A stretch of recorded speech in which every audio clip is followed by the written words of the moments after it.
Don't what me. Okay, what me? Alright, how you doing, Final Wordians? My name is Lee Boy. You're listening and watching Lee's Final Word. Today we're going to get into another pro wrestling video, alright? Thank you guys for joining me here on Lee's Final Word. We're going to do a vidcast here, alright? Something different, something new. We're going to be talking about my favorite pro wrestler and what got me into the wrestling industry. Now, wrestling is a big thing. It's been going on for years, okay? It's been going back and forth. A bunch of guys dressed up, almost like larger-than-life characters, dressed up almost like superheroes who go back and forth on the mat, giving you a storyline. Giving you entertainment.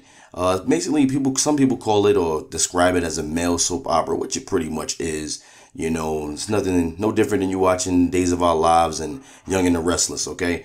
So what got me into pro wrestling at a very young age, 1987 to be exact. That's when my love of pro wrestling actually started, okay? I got into this liking none other than, Hulkamania, Hulk Hogan and things of that nature, Macho Man. And I noticed these larger-than-life characters was something like comic books that I was reading. I just started to read, just started to learn about reading and stories and stuff like that. So just to see these characters who week after week would come on TV on, Saturday Night Main Event on Channel 4, here in New York City.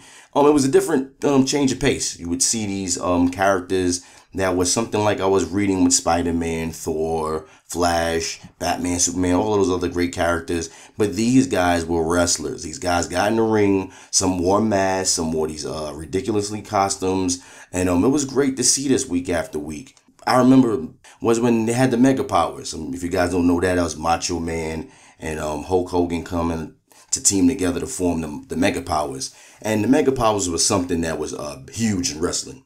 You had one of the two biggest icons at that time, Macho and Hogan joining forces. And I remember distinctly do their matchup and their feud, because they had a feud afterwards. It was all over Miss Elizabeth. Okay, Hogan had that lust in his eyes, brother. Oh yeah, Hogan, you got that lust in your eyes. I could see it from Miss Elizabeth. Oh yeah, you think you're gonna take her away from me, Hogan? You're not. Oh yeah, the Macho Man says he's gonna burn you. Yeah. No, that was not Randy Savage. That was actually me. But anyway, I remember, watching those two guys fight backstage and going all out. I knew it was staged. I'm not using the word fake because wrestling's not fake. It's staged. It's not like no different than any movie you would watch. You wouldn't go watch a movie and say fake, fake, fake. It's just staged, okay? It's people really can get hurt, just like on a movie set, someone can get hurt. It's entertainment. I remember them fighting backstage. I remember Hogan getting thrown in the van, fighting in the van. I remember fighting over Miss Elizabeth. And if you watch it back then, to me, it was very gripping. Excuse me. I was thinking that this might not be fake. It might not be staged at all. This might really be something that's going down. Hogan really did have lust in his eyes for Elizabeth, because everything he was doing, he was trying to play it off like he was innocent, but he wanted Miss Elizabeth. You can clearly see that because every action that he did was on purpose to get Macho Man jealous and get him angry. Okay, but they all just set that up for Miss Elizabeth and Macho Man returning and having a fallout and reconnecting with one another. And that was in '89, with the Mega Powers and all that.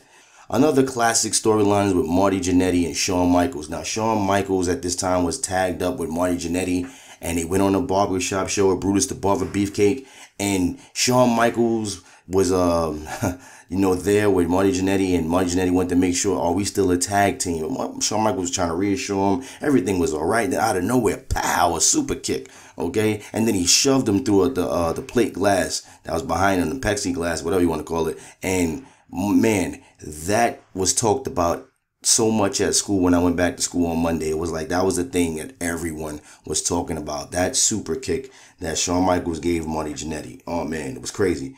I remember talking about Tatanka and his undefeated streak way before there was a Bill Goldberg.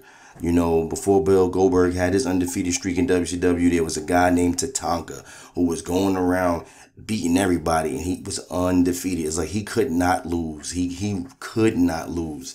I just remember all of that, all of the great stories, but then I got past all the hype and got past all the colors and all the, over the top characters. One particular wrestler who I loved watching, he had a great, how can I put this? His wrestling skills to me at that time was pretty much unmatched to me. He was a great technician in the ring.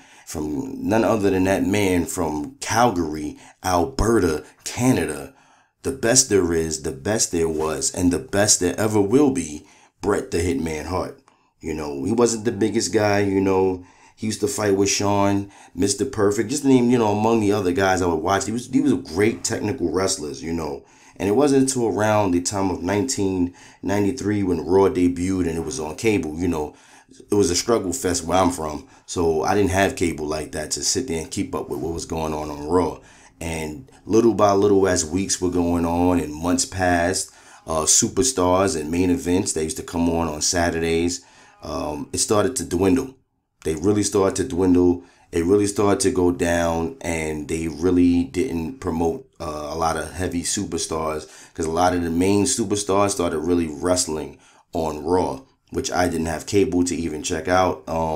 At that time, none of my friends that I knew that I can go to their house. I wasn't old enough. I wasn't old enough to go to none of my friends' house yet to actually watch Raw if they had cable themselves, because Raw came on at a certain time, and of course, Mom Dukes is not letting me stay out that late, okay? Not at that age. Time moved on. I stopped watching wrestling. I moved away from it, and then we got Hollywood Hogan came about, the NWO, and that brought me right back into wrestling, you know. Then the Attitude Era kicked off and stuff like that. And that's just a brief history of where I'm at as far as, and I'll watch the stuff that goes on today, but that's just a brief history of what got me into pro wrestling. It started with the Mega Powers. It moved on to Bret the Hitman Hart. And then what really solidified it and made me, you know, come back for my second win, you know, was really the revival of wrestling through Hogan's career with the NWO, the Attitude Era, Austin, The Rock, moving forward. And from that point on, I'm still been off and on with wrestling. But man, wrestling overall in general is just male entertainment. That's all it is. Nothing different than a sports soap opera for dudes. Okay, that's all it is. We watch titles, we watch matches, you know, and wrestling can be had by all ages. So this is what got me into wrestling. I want to know in the comment section below, what made you get into wrestling? Like, what was the event that sparked that curiosity within you to take up pro wrestling as something that you want to watch, you know, and continue watching to this day? Again, my name is Lee Boy. Leave it in the comment section below, and I'd love to hear from you guys. Make sure you hit the comment section below and hit that liking button, okay? Make sure you hit the subscribe button. I'll catch you guys on the next video. I'm out.